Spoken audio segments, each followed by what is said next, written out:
بسم اللہ الرحمن الرحیم۔ رسول اللہ صلی اللہ علیہ وسلم نے فرمایا، کیا میں تمہیں ایسی چیز سے آگاہ نہ کروں جس کے ذریعے سے اللہ تعالیٰ گناہ مٹا دیتا ہے اور درجات بلند فرماتا ہے۔ صحابہ نے عرض کی، اے اللہ کے رسول، کیوں نہیں؟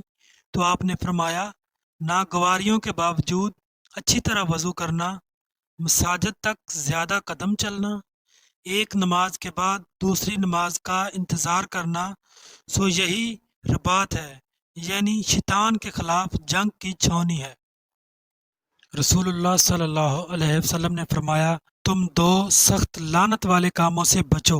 صحابہ نے عرض کی، اے اللہ کے رسول، سخت لعنت والے وہ دو کام کون سے ہیں؟